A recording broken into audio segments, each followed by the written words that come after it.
welcome to Marshallpreneur TV. It's me, Scott Patterson, and this week's special episode we have Chris Jones, who's come to visit us and sit down and tell us all about fight choreography and action acting.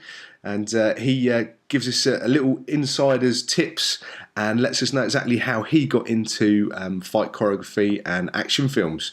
So, this is a real valuable episode if you're someone looking to get into the martial arts filming industry, and especially in the UK. And Chris, in this episode, reveals how he did that. So, yeah, very, very valuable episode. And it's really good of Chris just to be so open about how he got involved in the first place in this kind of business. So, yeah, that's what we've got for you. Now, I just wanted to draw your attention quickly to a project that Chris is working on, which we'll talk about in the interview, which is Dog.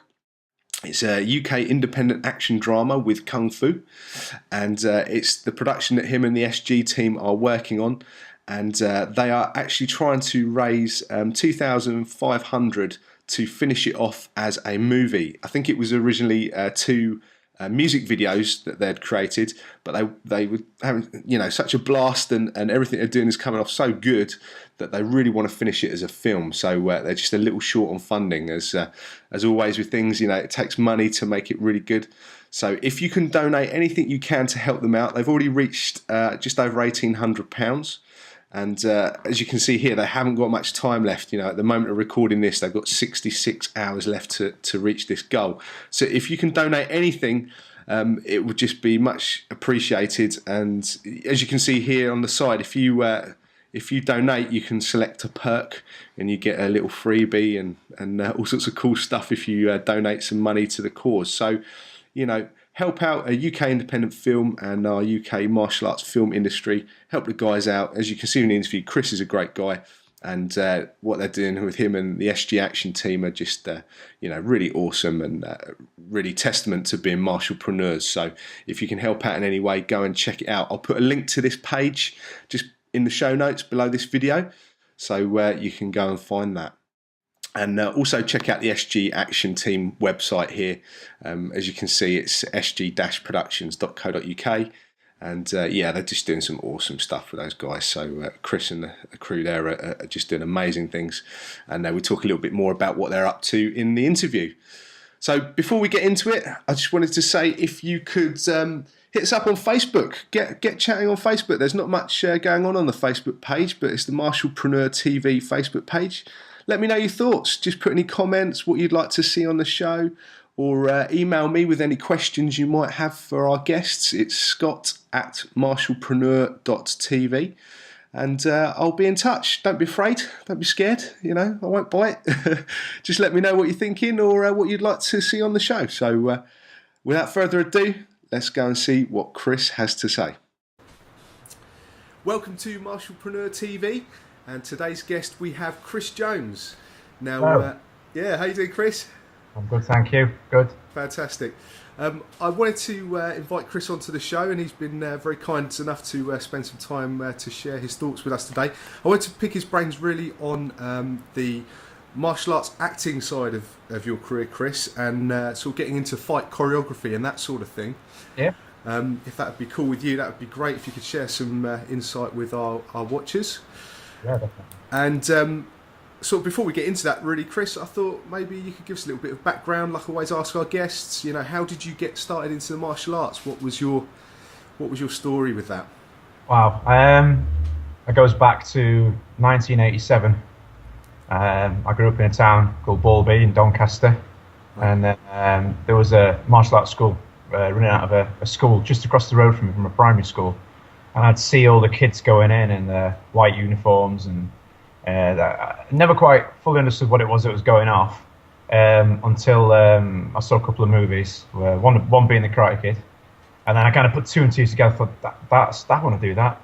So what I used to do was, this is back in the day where the guys would rent a hall for 2 hours, and they'd do it once a week, and there'd be 6-year-old kids in there with the 30-year-olds and stuff. It was all kind of like, some people still do that now, which is. Yeah. But I mean, this is back, way back, and what I used to do is go in and just sit and watch. I used to sit on one of the school benches and sit and watch, and I think I got away with that for about 3 classes. Right. And I'd go home and practice in the back garden on the trees and stuff. as all kids do. Exactly.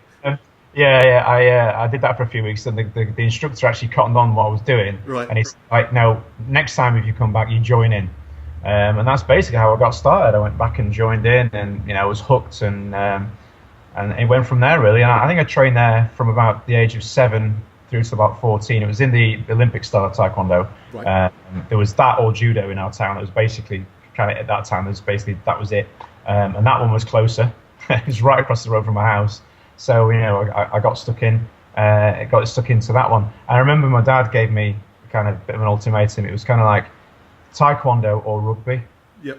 Because he was a big rugby guy and he was really into his rugby. And I tried the rugby thing, but I didn't like Sunday mornings, and I didn't like cold Sunday mornings. I could go and train in a nice warm room in the evening, or run around on a Sunday morning. Sunday morning thing. The contact bit I loved, but you didn't have the option to hit them back. So they'd tackle you, and then it was kind of wait until you could get them back. Whereas with the Taekwondo, I could kick them back in the head straight away. Get stuck in. I'm stuck with it. Yeah. And then eventually that club closed, and then I moved on to the ITF system because again that was one of the next nearest schools, and I trained there through till being, I think I was about 21. Right. Okay. And then after that, kind of as a lot of people do when they go into the film stuff, it's just cross training. Yeah. And trying to do as much as I can, which then filters through into what I do now, teaching, and it's a more of a freestyle system on my experiences over the last however many years. Too many years. So yeah, that's me basically. So it's that turning point to open your own school, because your own school you've got, isn't it? You're full-time martial artist, Chris. And is it Chris Jones Martial Arts Fitness Centre? Yeah, that's right. Yeah, and whereabouts are you? We're based in Knaresborough, which is in North Yorkshire. Kind of sits between Harrogate and York, that sort of area. Right. It's not a very big town at all. The reason I ended up opening here, I was actually teaching for somebody else in Doncaster at the time, and that just came to a natural end, as these things do. And my dad had just recently, at that time, opened a fabrication business in Knaresborough, working with plastics and stuff, and a building around the back of his unit became free. So I thought, well, I've been doing this with somebody else for so many years, and I kind of have an idea of how to do it myself. So we just took the chance and took on the building with no members, and blind faith, as it were, and just went into it. 0 to 35 members pretty quick, and then 35 to 80 within about 6 months, and then the rest is history. So that's great. It was scary because we had no members, and then day one all the mats were down, and there was nobody there, and thankfully we got some members. So I think I can sympathise with that. It's just at the moment we're starting up a new training academy, and there's 0 at the minute, so I know that feeling. You just got to stick with it and persevere, and just have faith in what you do, and it's achievable, and it is a scary step. Thankfully, I was young enough, silly enough, and naive enough to not really worry about it too much at the time. If I was doing it now, I think I probably would. I don't think I quite understood all the ins and outs. I think I was 22 at the time. I didn't quite understand all the ins and outs of business. I just thought, building, mats, teach. Yeah. Whereas obviously there's a lot more to it. I picked those things. I suppose if sometimes if you know too much about what could go wrong, you wouldn't do it. So I think. But all the things that I know now, then I'd probably scare myself to death. Yeah, exactly. Yeah. That's great though. So how did that then transition into doing the TV and film work? I mean, what was the sort of first break that you got with that? I mean, it had always been, I think you could probably say it was my initial spark for wanting to get into it as a kid, was because I saw the people on TV and thought, well, that's cool, I want to do that. And then obviously, very quickly, even as a kid, you realise what we're doing in the training hall, that's different to what I'm seeing on the TV. And so you kind of play with it a little bit. And then my first probably taste of it was getting involved in like school demos and stuff, because the instructor would have us doing like little fight scenes and stuff. Yeah. And see, they were terrible. But looking back at it at the time, that was what I thought. I quite like this. This is really good. I like this sort of thing. And it wasn't until probably, I think it was around 2000, about that sort of time. I was on the internet, putting all my photos and videos out and all this. This is in the age of dial-up, everything took an age. and just getting him on forums. I think it was actually randomly on some sort of Jackie Chan fan forum or something. I put, oh, here's my, as you do optimistically, here's my pictures and some videos of me doing that kicks and stuff. And somebody, a director by the name of Steve Lawson, spotted it and sent me a message and said, oh, I'm shooting a short film. Can I, come and do some filming with you? So I blagged the use of the gym from the guy I was working for at the time, a guy called Kim Stones, Master Stones, and he very kindly let me use his gym, and then I used that video to then forward to other people, and then kind of kept the ball going like that. So that was sort of like your first training reel almost, yeah? Yeah, absolutely. And then I think that my first big break came very quickly after. It was 2001. An actor who's still working today called Brendan Carr is based down south. He contacted me to say, oh, we've had somebody drop out from our team. It's very last minute, but could you come and do the Royal Variety Show tomorrow? And I remember sitting in my bedroom thinking, it's tomorrow. And I thought, well, I can't say no. Yeah. So I said, yeah, of course I'll come down. And that's literally in the deep end. Yeah. A day's rehearsal, and then just did it. And so I went from like in my bedroom on my dial-up internet, like putting videos on a Jackie Chan forum, to like a day and a bit later performing in front of the Queen. It was just nuts. And then it kind of went from there. Amazing. Yeah. Fantastic. So I mean, what have you had sort of working on from there? What's some of the films you've been in, or some shows, or? Well, I mean, it's been a bit of all sorts, really. I mean, predominantly the majority of the stuff that I worked on, probably between about 2001 and kind of 06, was a lot of. I mean, around that sort of time, it was kind of boom time in this country. Right. There was every year there was one or two action-based productions going off in this country. Right. And there was the likes of initially like Left 4 Dead and 10 Dead Men and Purifiers, and the list just goes on and on. And I kind of bounced from production to production. It was the same group of people that worked on everything together. And then I slowly started getting more into like TV stuff. I did a couple of TV shows. I did a show called No Girls Allowed, which was a bizarre Channel 5 like morning TV show, which doesn't sound like it should be on. It was aimed at boys. It was like aimed specifically at boys, and I had to like break wardrobes and stuff, and I ended up getting one dropped to my foot live on TV. I got a first-class train ticket out of it though, so I won't complain. Well, that's right. Some other people saw that, and then I did a TV show called Combat Club, which was like every week, the Channel 5 thing. Every week the kids did a different martial art, and the final one was screen fighting. So I did that, and then that led on to Prank Patrol, which was it was a strange one. That I basically had to like do like a Jeremy Beadle type prank on this young boy, and it was kind of pitched to me as being a new show, and we're not sure how well it's going to do, and we can't pay you very much, and the contract's not very good, blah blah blah. I thought, pay for a holiday, I'll do it. And anyway, it turned out to be massively popular, and I think they've only just recently stopped rerunning it, and I think that was 2007, I think, around about. I did that, and it's still been rerun, and I'm still coming in and joining the gym off the back of seeing that. Yep. So it's been good for me. And then just from there, I got my first break in Hong Kong, China, working on a film called Blood of the Last Vampire. Oh wow, great! That was 2009. That was through a friend of mine, Mike Leader, who's done a lot for me over the years to help out with things like that. And then shortly after that, my son was born, and that was kind of like when my career kind of went on pause. Yeah. And I stopped doing a lot of work, and then I picked up a knee injury. That kind of paused it a bit longer. So that this last couple of years has kind of like been a reboot, as it were, as such, which has been nice because I've been able to do pick and choose rather than scrabble for work, as it were. So that's great. That's kind of like a. So I mean, vision. Yeah. So I mean, with how you got that work, that all was from basically popping yourself onto a forum, saying you're there, and because I was saying to you earlier, it'd be great if if you could give some tips on how someone was starting to get into the TV and film world now in the UK. Yeah. What would be your top tips? What would you advise them? I mean, this is obviously just my opinion. I mean, quite possibly it's not the best way that I could have done it, but what worked for me was just basically letting people know that you're there without being too over the top. I know. Right. The problem now is, I mean, Facebook's available, and it makes it very easy to to get yourself out there. Without going to OTT, I mean, without name dropping, because that's not the right sort of thing on this sort of show, but there are some people that there are, like, every time you log onto Facebook, it's like, look at me. Yeah. Dude, I've seen you. You don't have to post your video 15 times in one day on all. But just, putting out fresh content. Like when I was doing it, I had a VHS-C camcorder, the big tapes. And yeah, sure, I remember those.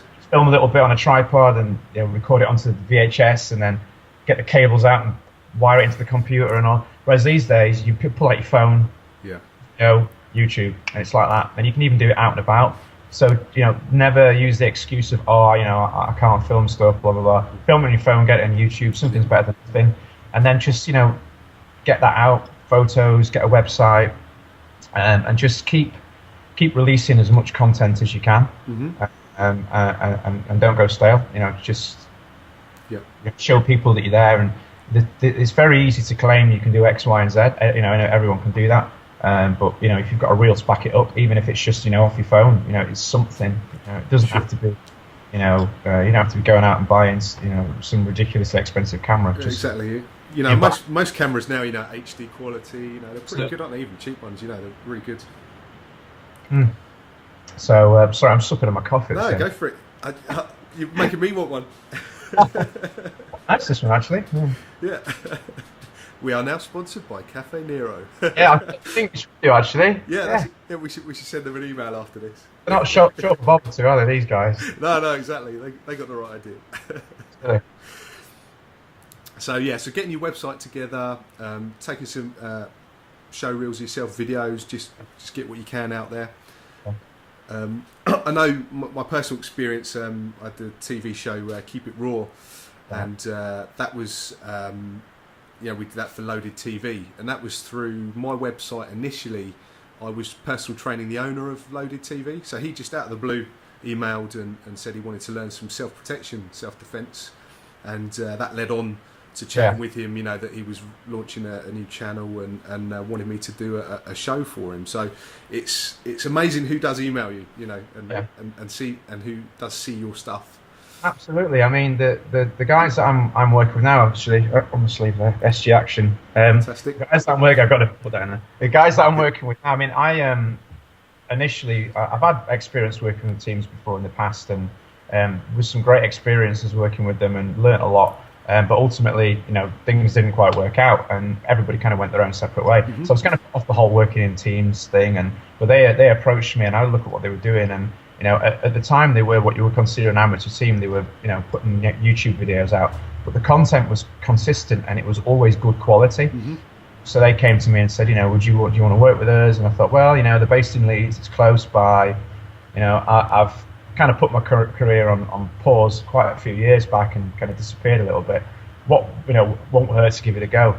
And it's actually been one of the best things that I've done, because these guys, they're fresh, young, and excited, but they're so focused on what they want to achieve, and their content is going out on a weekly basis, and it's all really good stuff, and it's fun. It doesn't take itself too seriously, which is one of the things that I probably did a little bit too much when I was younger, was taking it too seriously. Yeah, I think all martial artists are guilty of that at some point. Yeah, well, it's taken me till the age of 33 to work it out. But we're doing some fun content. I mean, they got me doing stuff. There was a little thing we did last year for an event called Play Expo, which is like a big gaming event, and we did all the launches of the new consoles and stuff like that. Yep. And we did a live Street Fighter performance thing, and there was me dressed in a red gi with a big blonde wig on and stuff. And you've never got me doing that, not in a million years. Yeah. And then we thought, this is pretty cool. So then we made a short film to go with it. Right. It's Martin Wan, one of the founders of SG Action. He's awesome with the special effects and stuff.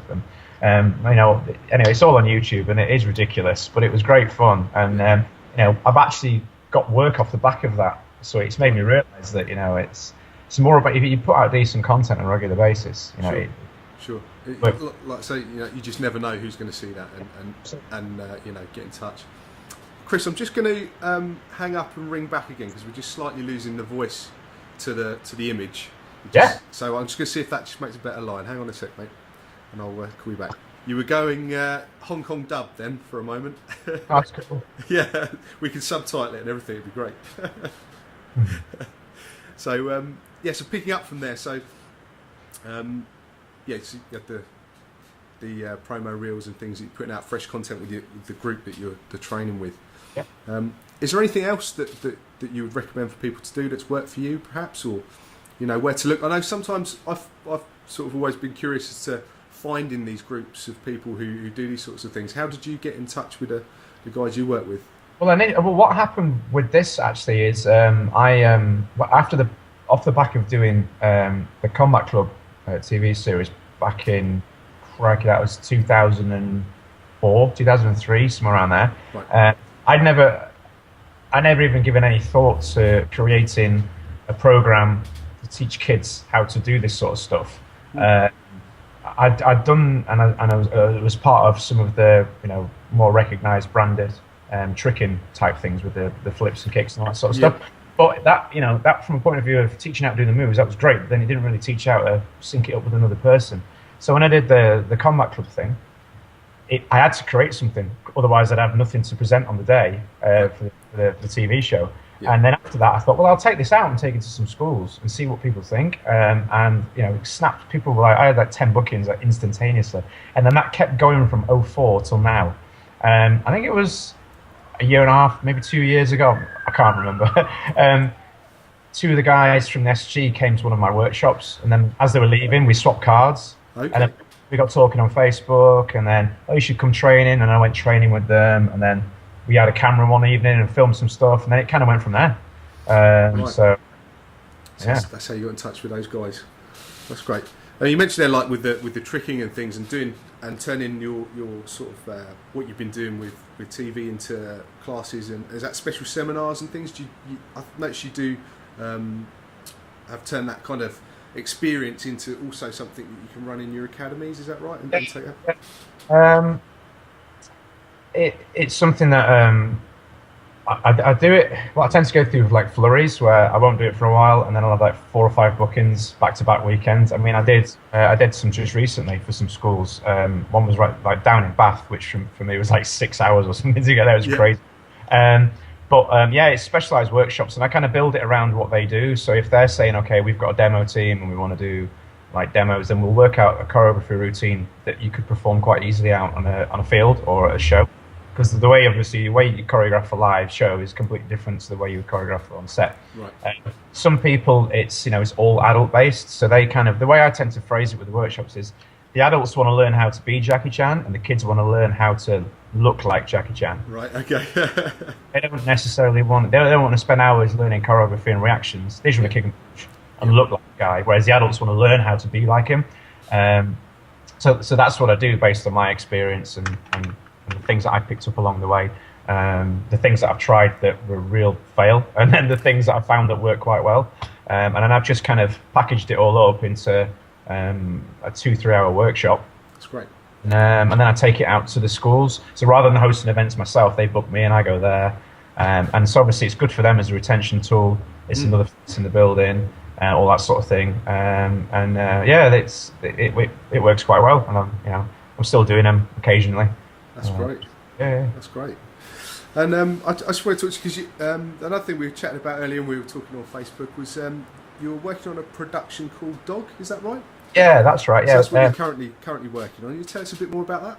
Yeah, it was obviously, again, it's through the guys at SG Action, and initially what it started out as a music video, and it was a 2-part music. The way that all these music videos and things work these days, it's a bit different to how it used to be in the 80s and 90s, isn't it? But obviously it was story driven, and what we did is we basically had a 2-part music video over 2 different tracks for this particular artist. And obviously as we were going along, they decided to shoot it as a short film as well. So obviously there was extra footage to go into the short. We got to the end of the shoot, and obviously the quality of the footage that we got for the time that we had to shoot it, we're really pleased with. But obviously, productions of a higher quality come at a price, and they were basically short of funding, and so obviously at the minute we've got a fundraiser going online to raise the required funding, which is it only stands at I think it's about 2,500 that trying to raise. Right. Essentially get everybody back for an extra day, shoot additional footage to go in the fight scene so that we can make it what we feel that it could be. Sure. Sure. I mean, what I'll do for everyone, if they want to check that out, I'll put the link in the show notes here, so on the page underneath this video. We have the link there, and they can go and check that out and have a look. And if they could be so kind and donate a bit, I'm sure that'd help. There are some really funny perks on it as well. I mean, you can everything from badges to T-shirts to on a serious note, there's people who can donate and then get like training courses from it as well. We'll do course. They can come down on set and see things working. So it's everything from like £1 right the way through to ridiculous amounts of money. But yeah, there's some cool little perks in there as well. And obviously you can keep up to date with what we're doing as well at the same time. Sure. It's, everyone check it out. I'm gonna put the link there as well. Check it out. There. Cool. So go and take a look at that then. So and if anyone can, please donate. That'd be great to see Dog the production in full-fledged movie mode. Yeah, I'm really excited about it. It was an interesting challenge for myself. Going on set, and this for me was the first production for a while that I went on board as just coordinator.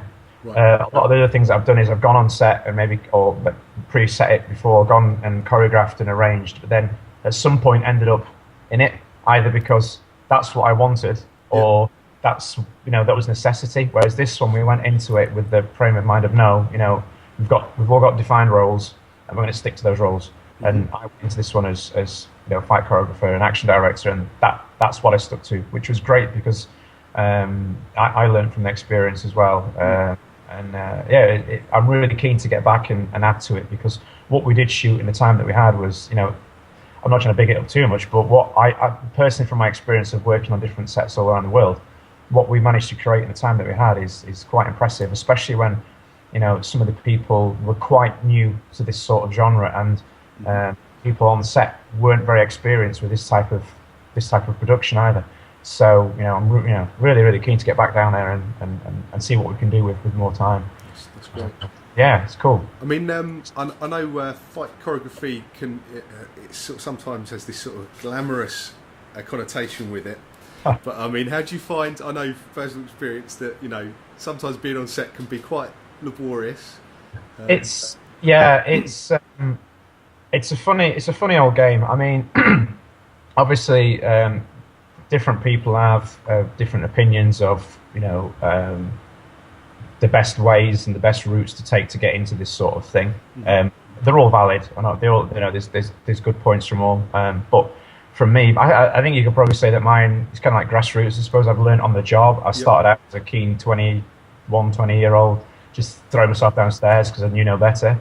And that's kind of progressed over the years, and I've learned, well, that didn't quite work, and this worked really well. And then obviously, working with local directors where I was, right the way through to like Corey Yun and people like that in Hong Kong and stuff. Mm-hmm. And I've drawn on that experience, and fight choreography for me is something that either comes naturally to you or doesn't, the same way as like dance and things. And there are a lot of people out there that just slap fight choreographer on the website because they've watched a few Bruce Lee films. Yeah, in the hope that someone will pick them up. Yeah. And then obviously, I not knocking anybody for getting out there and trying to have a go at things, because I respect everybody for that. But there are some people that you see their choreography and it's just ripped off from something. They've just watched something and then copied it move for move and then bang straight into a film and not really made any effort to change it. Whereas I'm very keen.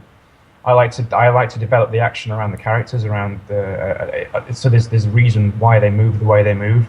It's not just generic time to fight, do some fighting. There's reason behind the movement. So I'm really into like the character development and that side of things as well, which is why working on Dog was so exciting for me, because the character of Dog is just a fruitcake basically. Yeah. He's in his mind he has no boundaries, and he's basically sent in to clear up.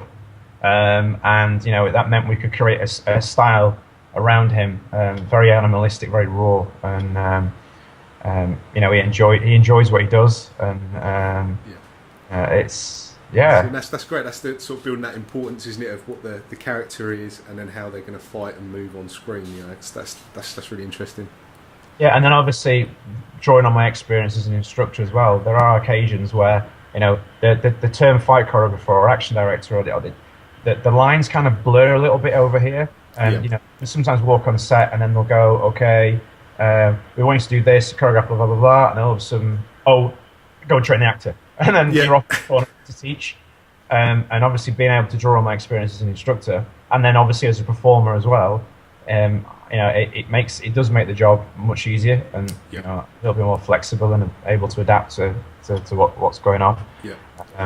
But I actually, not Sorry, sure. I was just going to say, do you find certain moves and techniques don't actually translate very well to film or TV? Yeah. You know, like I learned very quickly on when we were doing sort of filming scenarios for Keep It Raw that some of the things that are very like street effective or the way the moves work, it's actually really hard to translate onto the to screen, and sometimes it doesn't even.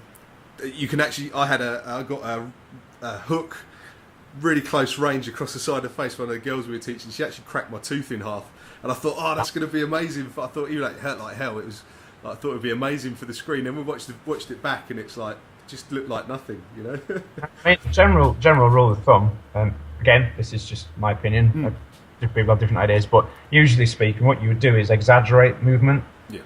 Not all movement, though. There are occasions where exaggerating it can actually have the reverse effect, but usually it's a case of trying to exaggerate the movement, and then obviously the key thing, you can be the best kicker and puncher in the world, but if the guy on the other end taking the shots and delivering the reactions is poor, it's just going to drag the whole thing down. Yep. So obviously reaction and the timing and distancing is key, because if if Tony Jaa wanders on set and he's throwing around these awesome techniques he throws, and the guys on the other end are doing the worst reactions in the world, him look bad. It's going to look terrible. Exactly. So it's obviously selecting the right technique, and then obviously delivering the correct reaction on the other end. That is super important. I wouldn't say I have a list of movements that I don't like to use. You have to kind of be open to the requirements of the production, and ultimately, the man in charge or the lady in charge says this is what you want, this is what we want, then this is what they want. Do as you're told, and it's just a case of managing it as best you can and working with the restrictions you have. But yeah. So it's interesting how that management relationship. I found it very much. You had to have a good relationship with like the cameraman, the crew, that kind of thing, so that you can get the best of those shots and the way that they understand what you're thinking. Yeah, I think that's very important. Yeah, and having a basic knowledge of all the different predefined roles on set as well, because one of the things that I remember, it was actually working on the purifiers, which was great, because there was some good big actors in that movie, and it was quite a big production, and that was my first taste of like a major production. And I remember walking on set and they were throwing all this terminology around, and it's just like it's another language, and I'm thinking, and what is all this? It's like pretending that I knew what was going off, and I didn't have a clue. Didn't have a clue at all. And so obviously, trying to learn and understand what all the different people are doing, and it makes if something then happens and you have to change what you're doing because of something else, if you understand their reasons for it, because you have a basic knowledge of their role set, then it does help. I've had one production, which I shan't name, that I was working on, where the camera operator, the DP, just walked off set, threw a tantrum and walked off set, and they literally shoved the camera in my hand and went, "Go on then." I'm like, what's this? I don't know how to use this, which made me quickly realise, okay, I need to learn, get a basic grasp of how to use a camera, and that's then now helped a lot, because when we're setting up different shots, like I have a better idea of this. Will this work in this space? What might the light requirements be? And it speeds the whole process up tremendously. So, yeah, that's great. Well, I think it's good for anyone who's looking in to get into it, is to like you say, find out what everyone else does. Have a look at different roles and check out like movie credits and think, see what those. If you look at all those different people, they will have a specific role to play, and you have to be able to communicate with them so everyone knows what's going on. Also, So for safety side as well, isn't it? It's a big issue. definitely. Yeah. So I'm going to throw a punch now, and they don't know what you're on about. That's great. So, just to sort of wrap up, Chris, what would you give? I sometimes ask this one. What would you give young Chris, 16-year-old Chris, leaving school? What tips would you give him now? I think I said, what would you give him? I would say slap round the head. Slap round the head. So you put on around young Chris, 16-year-old. Now that you know everything, you know what advice would you give him to do with? I would go back and say, keep the enthusiasm that I had, but maybe chill out a bit, be a little bit more relaxed. Don't be quite as serious. I like to think that what I managed to achieve with the experience that I had in the short period that I did was quite good. I'm not the best kicker or flipper or trickster or gymnast out there, but I've seen your reels. You're pretty good, mate. Yeah. Compared to some of these kids now, it's nuts. You got like 8-year-olds doing like. It's true. But it's one thing that I've always said is I'm reliable, and if I say I'm going to do something, I'll do it. And that side of thing, I'm pretty proud that I've stayed committed to that. And that's obviously through martial arts training. I feel it's keeping up with what you say you're going to do. But I would probably go back and slap myself around the head and say, "Calm down, lad. Don't take it all so serious. Have some fun with it." Have some fun with it, yeah. The reason, I think one of the reasons I was so serious with it all was because, I was serious about it. It wasn't something I was, playing at. It was serious. I set myself goals that I wanted to achieve, and I managed to achieve and tick off the vast majority of those within, kind of like 5-6 year period, and it's. But you live and learn, don't you? And sure. I'm learning now, and I'm enjoying the process of getting back involved and being a lot more carefree, and not really considering too much, caring too much about the judgment of others, especially with Facebook these days. These keyboard warriors, they get the internet and they tap away. You never see those people anywhere, though. That's the thing. They're always present online, but you never see them turn up anywhere. My T-shirt. Yeah. But it's just enjoying the process now and getting involved as much as I can. Time allowing and family allowing, and lots of exciting stuff on the go down the line. I was going to say, what have you got planned? What's going on for you at the moment? So obviously we talked about dog, but anything else that's going on? Yeah, plenty of stuff going on. I mean, at the minute with the SG guys, one of the things that they've been doing is fight tributes, which is when we were first talking about this, I remember thinking, oh yeah, this is whatever. But I actually, when they started putting them out, I was just amazed at how good. I don't know if you've seen any of them, but they started out with, they took one scene from the Raid, from the movie The Raid, and then what they did is just lift it shot for shot, but in a tribute manner, not in kind of like trying to claim it's our thing, but a tribute scene. And then what we do is we play it out in full and then lay it down in sync against the original. So you've got like our video at the top and the original at the bottom, or maybe okay, yeah. To see how in time and in sync they are, and it is amazing what the kids are doing with the editing work and stuff. And the first one we did for the Raid actually ended up getting retweeted by I think the director actually tweeted it out, and the lead actor from the Raid retweeted it on his account, like how look how cool this is, and it's just like wow, this is great. Amazing. So we did one from that, and they've just released one today. They did the Seraph Neo fight from Matrix. I can't remember whichever one it is. When they're on the tables and the bounce around. Yeah. Just redone that one, and that's pretty cool. And a lot of fun. I'm doing one. I don't know if I'm allowed to say which one it is, but there's a particular film that I saw when I was I think it was about 16 that involves a certain. It's the Jackie Chan film, I'll just say it. So we're going to recreate that scene, and that's the one that I want to do because that's one of the reasons later on in life that. So whereabouts are they online? Where can we see those? The website for SG is www, which is why do people do that? It's impossible to say it. You just can't not say the www bit. SG-productions.co.uk, and then if you go on YouTube and just search for SG Action, it'll all come up. And then on that channel, there's all sorts, everything from, these tribute fight scenes to other things in the past. The other week I did a charity sparring event. I got quite heavily beaten up. Yeah, I was going to say, we were going to have a little interview, but I think yeah, I got worse for wear and I had the flu. I was black and blue. I've still got a few purple ribs as well, but basically what we did was, it was about 50 people. I think we went over, we lost count. It was 2-minute rounds back to back. Okay. And we had people, it was crazy, because the first time I did it, we didn't have Facebook around. Right. This time I put a group on Facebook, and then people were turning up from, I don't even know who they were, they were just turning up with gloves on. The tenner on the table, and then like beating me up for 2 minutes, then disappearing. That's brilliant. We raised about 700 quid so far, and it's all going to different charities. We've got Save the Children, British Heart Foundation, and Jackie Chan's charity, which is JC Dragonheart Europe, which I work with those guys.